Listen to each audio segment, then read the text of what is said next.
Vă spun bun găsit, dragi telespectatori! După cum bine știți, ediția trecută, doamna dr. Florinela Bălan ne-a propus o temă deosebită. Miracolul numit Raiocom. Așa se face că astăzi, special pentru dumneavoastră, suntem în clinica doamnei doctor și vom vorbi despre Raiocom, vom vedea cum funcționează și vom obține multe informații special pentru dumneavoastră.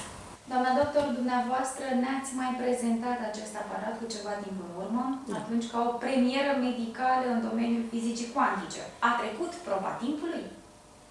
Da, o să vedeți că a trecut proba timpului, dar pacienții sunt foarte mulțumiți. Știți că până la urmă e important să fie pacienții mulțumiți. Sute pe lună trebuie să știți că a tratat acest aparat, dar a trecut proba de vindecare medicală, că de fapt important este să vindece, adică are și performanțele medicale care pot mulțumi și un medic exigent ca mine, pentru că trebuie să știți că sunt foarte exigentă când este vorba de performanțe. Acum m-am așteptat la o astfel de aparatură. Trebuie să știți că atunci când am achiziționat un aparat de fizică cuantică, m-am așteptat într-adevăr să facă minuni și să știți că minune a făcut. Pentru că, ce numesc eu minuni, ca apropo, și să nu trecem în partea cealaltă, eu am vorbit cu cuvântul acesta, miracol și minune, este ceva, în general, folosit în momentul în care e ceva ce n-ai până atunci. E ceva spectaculos, e ceva ce e ca o revelație, știți? Asta înseamnă un miracol, o minune. Dar, deci, ce vorbesc eu ca medic, că la ce mă aștept eu sau ce înseamnă minunile pentru mine, înseamnă să rezolve ceva ce până acum nu era posibil în medicina obișnuită, în medicina alopată, știți? Fiecare medic când termină o facultate de medicină și mai ales după 10 de ani de experiență, știe că a început să vindece și ce nu. Dar știți, cumva seara, că știți, seara începe să lucreze conștiința, că ne gândim ce am făcut, ce am vindecat. Fiecare medic când se culcă se gândește la lucrurile pe care nu le poate rezolva, trebuie să știți, că acelea care le rezolvă deja intră pentru el în banal, știți, pentru pacient e un miracol, dar pentru el în banal.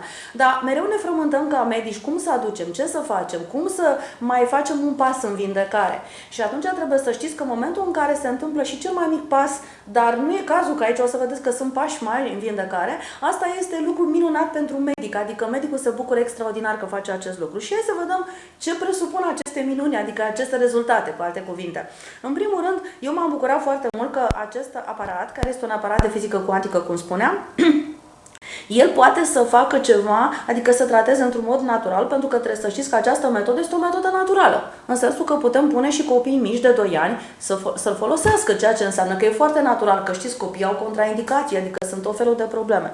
Deci, practic, din start nu este un tratament agresiv, nu este un tratament chimic sau sintetic, este un tratament natural prin sine. Apoi, este rapid și definitiv.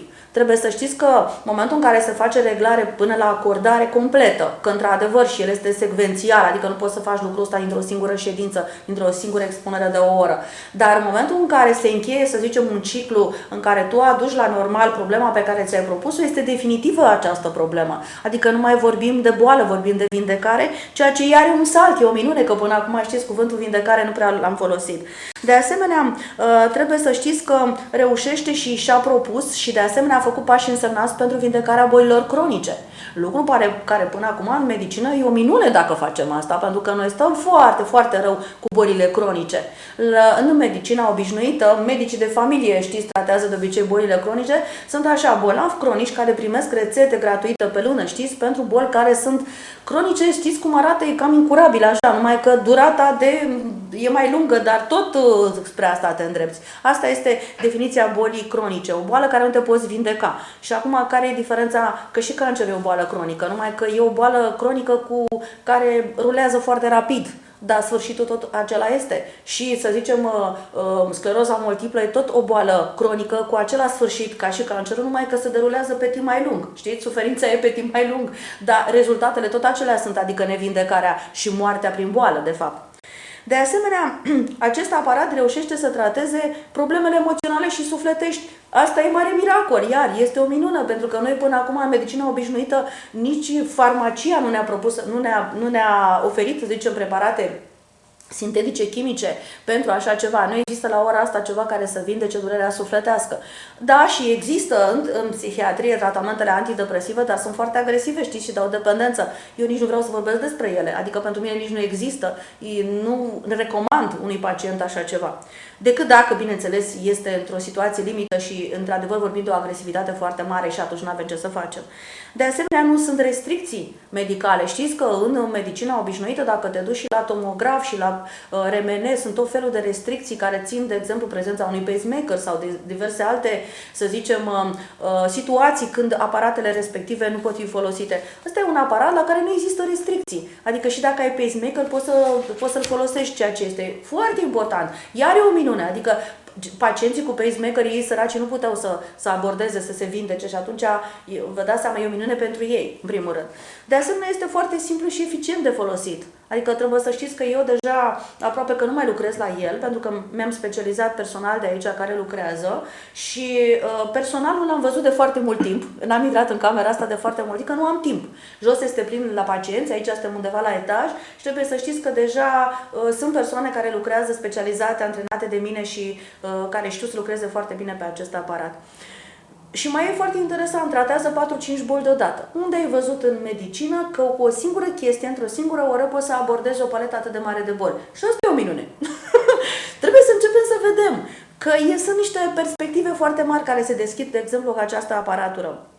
De asemenea, lucrează și redă energia corpului. Unde mai folosim noi, unde mai găsim, de exemplu, un singur aparat, da? Care să poată să-ți reglează toată energia din corp deodată. Numai pe la reanimare facem asta. Deci noi, în mod normal, ducem pacienți la reanimare și acolo se reechilibrează hidroelectrolitic cu aparatură corpul. Deci să știți că eu am avut o pacientă pe care am tratat-o de curând și care era cam de dus la spital, adică așa de rău arăta, știți? Și s-a întâmplat că a fost o conștiință bună de-a mea și m-am dus cu un aparat la domiciliu și am tratat-o, dar vreau să vă spun că nu am mai ajuns la spital, adică am reușit să o reechilibrez, avea tot felul de senzații, de vomă, avea durere de cap, migrene foarte mari, de asemenea avea o stare de rău, deci nu se putea ridica din pat, amețeli. Și vreau să vă spun, cu câteva ședințe la Raiocomp, am putut să o aduc pe picioare, adică persoană fericită, adică sănătoasă, adică era ok, știți? Și asta este mare lucru, pentru că știți ce se întâmplă? E foarte greu să ajungi la spital și este foarte neplăcut. Și ar fi bine să evităm să ajungem la reanimare. Adică dacă putem să găsim alte metode mai soft, să fii în patul tău sau să fii într-un mediu plăcut în care să poți să te tratezi, e o mare descoperire acest lucru. De asemenea, e foarte interesant că abordează orice afecțiune din corp. Deci cum ar veni, are o multivalență. Deci nu există că numai pentru aia. Știți că până acum nu au fost aparate pentru de toate. Da? În general, știți, nu prea ne uităm când găsim că un produs este minune, știți, medicii nu prea cred în el, pentru că se spune așa, nu există ceva pentru tot. Și așa și este. Dar acum, să știți că acest aparat face excepție. Și știți de ce? Pentru că el este setat pentru a putea vindeca toate bolile din corp, teoretic.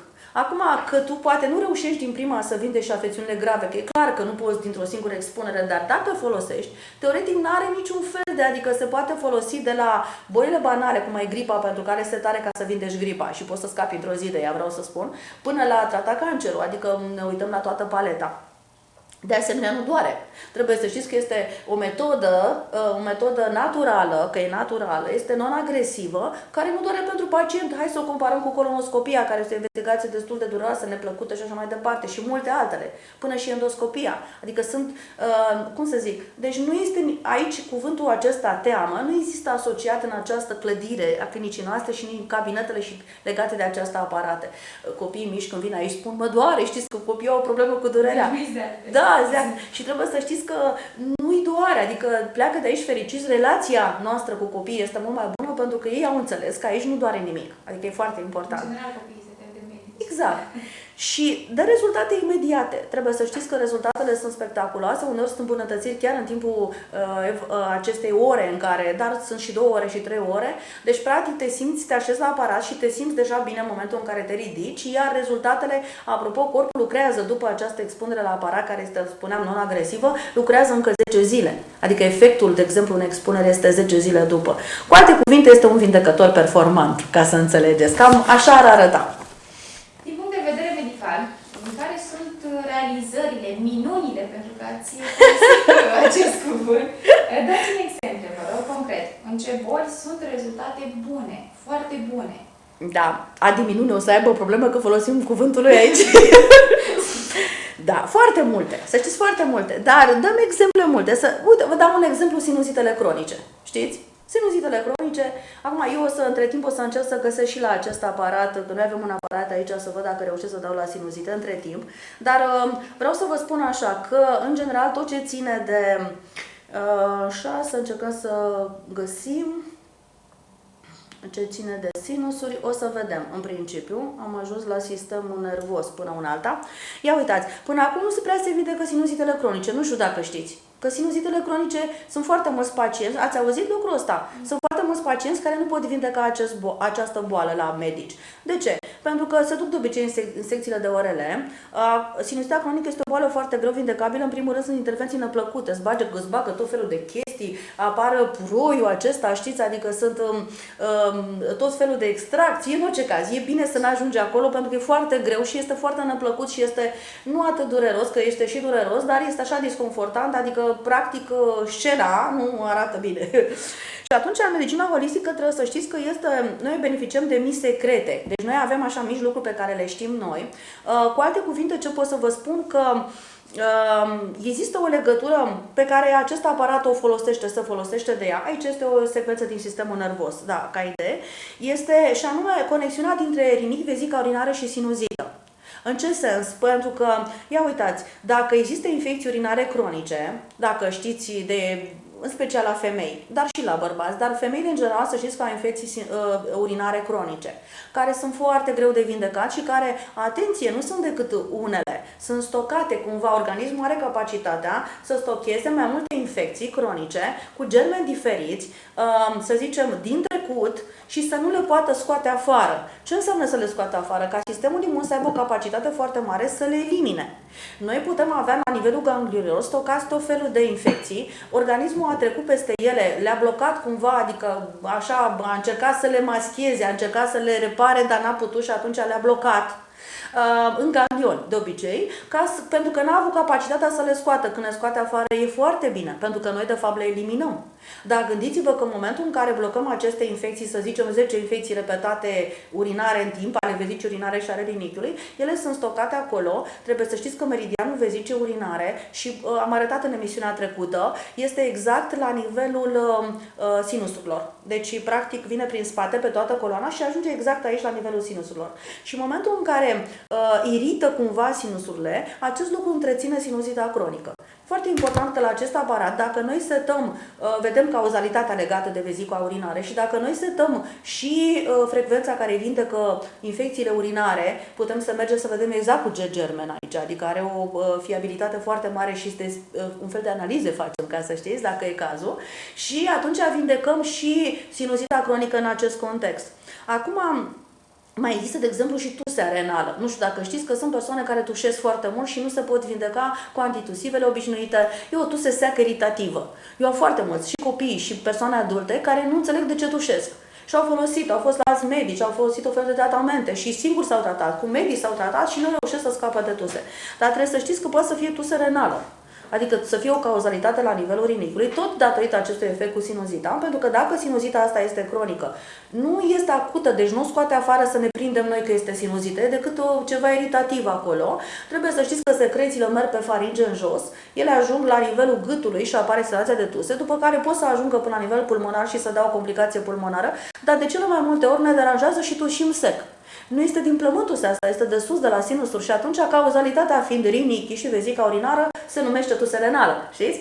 Și de cele mai multe ori, tratând rinichii, de fapt vindecăm această tuse. Și este foarte interesant că eu, de exemplu, până să cunosc aceste, să zicem, meridiane de acupunctură, până să cunosc acest aparat, nu știam să vindec această tuse. Sunt unul din medicii care la ora asta vindecă asta și sunt puțini medici care știu acest secret, cum ar veni. Acum îl spune pe post. Bun. Da. Afectările pulmonare. Informațiile sunt făcute să circule. Bun. Afectările pulmonare, de exemplu fibroza pulmonară. La fibroză pulmonară, știți, e foarte interesant. Ia să văd dacă găsesc eu aici. Nu o să am timp să și arăt, să și vorbesc. O să găsesc, să văd ce pot arăta, pentru că avem foarte multe. Așa, să vedem la nivelul plămânilor dacă găsim ceva aici. Vorbim de fibroza pulmonară, nu știu dacă știți ce înseamnă fibroză pulmonară. Înseamnă că plămânul este așa fixat, închistat, este rigid. Plămânul este așa, trebuie să respire, el, că asta face, el respiră, știți? Și atunci trebuie să știți că e foarte important ca noi să începem să găsim metode pe un plămân rigid să-l vindecăm. Asta este foarte greu. În medicina obișnuită nu se face asta, trebuie să știți. Fibroza pulmonară e o boală cronică. Așa, fibroza pulmonară nu prea se poate vindeca, adică nu spun că nu se vindecă deloc, dar trebuie să știți că este foarte greu de vindecat, dar știți de ce? Pentru că de obicei se folosesc tratamente cu cortizon. De obicei, în general, patologia respiratorie este cu tot felul de spray, știți noastră, dar nimic nu mai poate să redea elasticitatea pulmonară care era inițială. Și atunci e mult mai greu. Aici, uitați, am găsit acum despre sinuzită. Dacă vedeți și puteți să faceți o mărire, arată la sinusuri cum anume se poate lucra și cum putem vizualiza la acest aparat exact și rezultatele pe care le avem. Ia uitați-vă cum aceste vibrații. Observați că acolo, de exemplu, suntem acum pe mucoasa nazală. Știți că sunt persoane care sfărăie. Știți acest lucru. Se poate vindeca acest lucru dacă lucrăm pe mucoasa nazală, că de fapt este o iritație, o inflamație acolo la nivelul mucoasei nazale. Și știți, sunt foarte multe persoane care au acest impediment. Se distrug familii pentru asta, știți? Bun, hai să mergem mai departe, să trecem să vedem, uitați-vă aici toate sinusurile frontale. Acum am ajuns mai departe la tusea aceasta, vedeți, dacă aici în zona asta exact unde vedeți că șintilează ajung secrețiile de la sinusuri, vă dați seama că în zona asta sunt foarte mulți receptori și pot să declanșeze acea tusă seacă de care rebelă, de care vorbeam noi. Mai jos în plămâni, o să trecem repede peste și ajungem un pic la plămâni, ca să vedeți acum cum putem noi să rezolvăm, de exemplu, fibroza pulmonară. Păi trebuie să știți că cauza este tot rinichiul.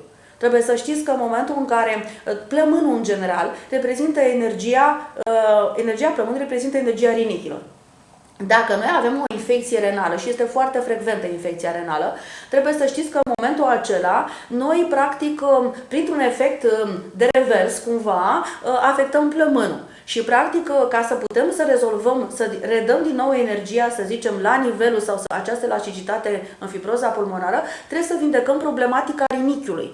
Și în momentul în care o să vedem, și eu fac pariu că la toți pacienții care deja am foarte multe cazuri de fibroză pulmonară rezolvate, asta e o performanță medicală până acum, nu există așa ceva, eu n-am auzit și sunt o persoană care citesc, da, medicină vreau să spun, nu am auzit că sunt rezultate foarte bune pe fibroza pulmonară. Eu am deja câteva cazuri vindecate și foarte multe în tratament, în special și din Vâlcea, să știți, cu persoane care au lucrat acolo la combinatul chimic și au tot felul de probleme. Pe de altă parte, fiindcă am ajuns la rinichi, am vorbit acum de rinichi, trebuie să știți că și la rinichi, o să încerc să ajung aici la rinichi, sunt foarte multe. Raiocumpul trebuie să știți că poate vindeca pe lângă fibroza pulmonară și toată patologia rinichiului. Și la rinichi o să vedeți ce pot să fie. Care sunt cele mai frecvente afecțiuni renale? Calculii renali. Știți dumneavoastră că sunt foarte frecvenți, cred că sunt cei mai frecvenți.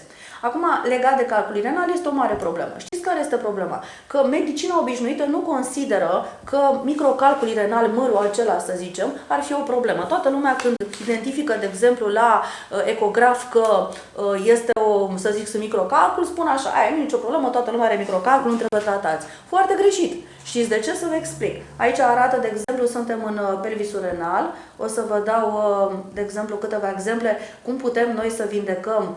Se poate trata, uitați, medulara renală, corticala renală, hilul renal, adică ureterul, tot până la vezica urinară, pentru că putem trata și infecțiile pe vezica urinară. Avem frecvențe frecvențe pentru afectări urinare și renale și în special pe vezică. Dar spuneam de acești microcalculi. Să știți că rinichiul este un filtru. Prin el trece foarte multă, să zicem, informație. O să vedeți, teama trece pe acolo, frica, anxietatea, ca emoție vreau să spun, dar trece și trec foarte multe toxine alimentare. Adică, bun, vehiculate prin sânge. Vine sângele la rinichi, rinichiul spală, da, toxinele, le elimină tot ce este neplăcut, tot ce nu este bun, toxinele elimină prin urină și restul reintră în circulație în mod normal. Acum ideea este dacă rinichiul se înfundă, că așa arată, că el e un filtru, ca la mașină. Știți că noi trebuie să schimbăm filtrele. Bărbații trebuie să schimbăm filtrele din când în când la mașină. Acum, ființa umană e tot un fel de mașinărie și noi nu ne schimbăm schimbăm filtrele. Știți care sunt filtrele umane? Deci rinichiul, intestinul gros și pielea. Și ficatul. E un alt filtru, ficat, o să vedeți special. Și noi nu reușim să schimbăm filtrele, că nu mergem la serviciu să le schimbăm din când în când. Noi nu putem să le schimbăm, trebuie să le periem, știți?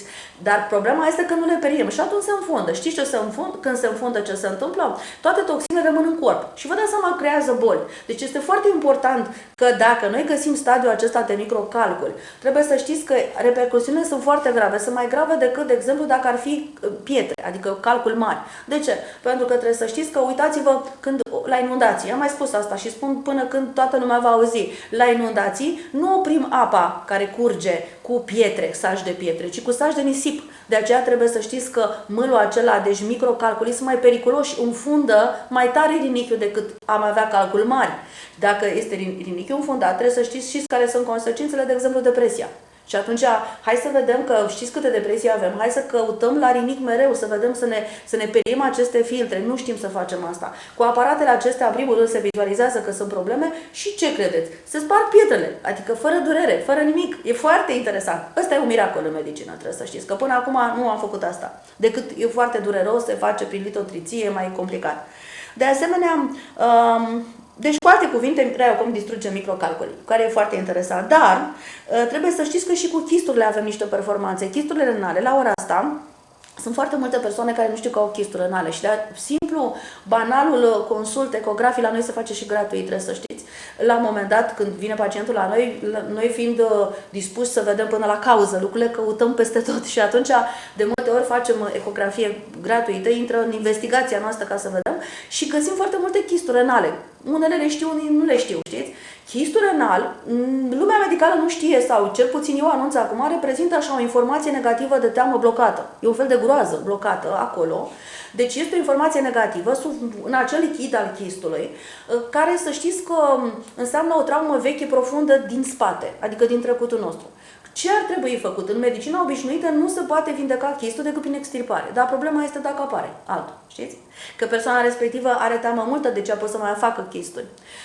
Ce ar trebui să facem este să lucrăm cu teama persoanei ca să rezolvăm acest lucru și trebuie să știți că noi avem frecvență pentru chist, pentru distrugerea chistului renal și de asemenea lucrăm să vedem care este cauza, ce emoții, cât de grave și care sunt emoțiile de teamă care au putut să ducă la o blocare atât de mare. Corpul blochează la nivelul rinicului că nu poți să prelucreze informația. Subconștientul nu te crede pe tine în stare, ca individ, în momentul ăsta, să duci acea groază, să o poți să de exemplu că ți-a murit copilul sau că, de exemplu, mama ta a murit sau, de exemplu, un accident, ceva teribil sau o scenă pe care ai văzut-o. Și nu pur și simplu corpul tău nu poate procesa această durere, nu poate îngloba această durere. Și până când te crede el că poate ești tu în stare să o prelucrezi, o blochează acolo, o stochează acolo ca informație ca să te protejeze. Problema este că în momentul în care se reduce capacitatea renală destul de mult, că sunt chisturi gigante câteodată, trebuie să știți că iar filtrul nu mai funcționează. E ca și când ai filtrul numai e o jumătate sau un sfert din el nu funcționează, iar apar depresii, iar apar atacuri de panică, că asta e consecința când rinichiul are probleme. Știți? Deci e foarte, foarte interesant. Dar în bolile cardiace, care sunt cele mai frecvente și cele mai grave totodată? Ce rezultate aveți cu această aparatură? Bolile cardiace, într-adevăr, sunt pe primul loc. Să știți că ele, într-adevăr, sunt foarte mulți pacienți care au aceste afecțiuni, dar să știți că nu numai. Au început să fie bolile, de exemplu, bolile legate de cancer cele mai frecvente. Acum, bolile renale sunt cele mai frecvente. Cred eu la ora asta că sunt multe alte, să zicem, afectări care se bat pentru primul loc, da? Dar nu prea sunt cunoscute. Statisticile poate sunt incorecte, pentru că, din punctul meu de vedere, ca medic care lucrez cu acupunctură, să zicem, cu meridiane și cu chakre și medicină energetică, cred că patologia renală cumva la ora asta este mult mai bogată decât cea cardiacă, dar nu este studiată, nu este catalogată, nu este investigată foarte tare. Eu cred că bolile renale sunt pe primul loc. Dar acum trebuie să știți că o să vedeți că de fapt există. Vă dau un exemplu unei boli nevindecabile sau greu tratabile, boală cronică, și anume hipertensiunea arterială. Este cea mai frecventă, să zicem, boală cardiacă și nu prea te vindeci de ea. Știți cum faci? Iei puncă de medicamente. Problema este că duci lucrul ăsta până la final, adică mai riști un accident vascular cerebral între timp, că știți că nu știi cum reglezi această tensiune, că nu e cunoscută cauza, că dacă ar fi cunoscută cauza, ar fi vindecabilă boala, știți? Deci nu știm cauza clar. Și mai e o problemă că de la un moment dat te obișnuiești cu medicamentele, deci trebuie mereu, medicul trebuie să aibă grijă să le schimbe mereu, să dea alt cocktail, alt cocktail, alt cocktail, că tu te obișnuiești, se creează o dependență, așa. Corpul nu mai reacționează la același lucru. Normal, pentru că corpul e deștept, vrea vindecare, nu vrea decât perpetuarea bolii, știți? Înțelegeți? Și atunci trebuie să știți că poate să fie o hipertensiune de origine renală, adică cauza să fie rinichiul, atenție, iarăși rinichiul, știți? Dar poate să fie, de exemplu, și o problematică hepatică. Deci trebuie să știți că hipertensiunea mai degrabă nu este legată foarte mult de inimă, cât este legată mai mult de cele două cauze care pot îmbolnăvi inima, și anume ficatul și rinichiul. Eu vindec, să știți, hipertensiunea arterială, dar într-adevăr nu imediat. Dar nu înseamnă că nu e vindecare definitivă. Însă termenul este mult mai scurt decât în medicina obișnuită. Medicina obișnuită este pe toată viața și nu știi sigur, adică nu prea se vindecă, pe când aici se rezolvă cauza. Deci noi vedem care este originea hipertensiunii, că poate să fie de origine renală, de exemplu, sau poate să fie de origine hepatică și tratăm ghiciți ce? Rinichiul și ficatul. Și atunci, rezolvând aceste două organe, rezolvăm și hipertensiunea. Doctor, va trebui să luăm un scurt moment de publicitate. Continuăm discuția noastră peste câteva momente. Doamnelor, domnilor, rămâneți pe acești, revenim imediat.